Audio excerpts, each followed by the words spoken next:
নিশ্চয়ই দাদা, মায়ের হাতে খাওয়া মানে তো সেই খাবারে মমতা থাকে, সেই খাবারে মমতা থাকে, স্নেহ থাকে, স্নেহ থাকে, আদর থাকে। আদর থাকে। শুনলে না? শুনলে? শুনলে? শুনলে? এই নেন কৃষ্ণদার খাবার, সেই কোন সকালে বেড়ে টেবিলের উপরে ঢাকা দিয়ে রেখেছে, কিছুতেই খাবে না গো।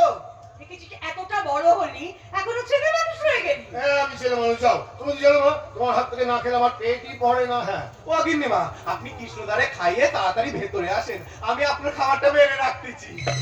আয় খাবি আয়। দাও দাও দাও। হে দাদা, জীবনের শেষ খাবারটা খেয়ে নি। আমি নিজের হাতে তোর খাবারে বিষ মিশিয়েছি। তুমি তো জানো মা, তুমি না খাওয়ালে না আমার আমার পেটই ভরে না। যাও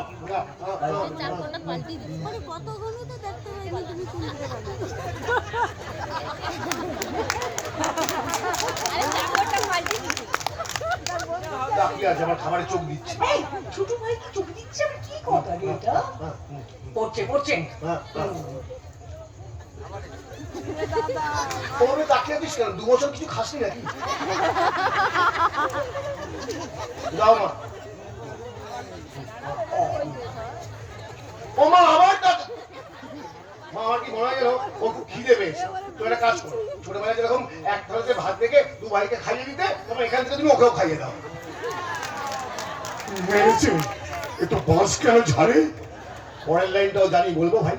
এই তুই কি গুজগুজ করছিস? আয় না, দু ভাই মিলে খাবি আয়। না মা, তুমি দাদাকেই খাইয়ে দাও, আমি তো একটু আগে খেয়েছি। একটু আগে তুমি আবার কখন খেলে? খেয়েছি তো সে সব সকালে।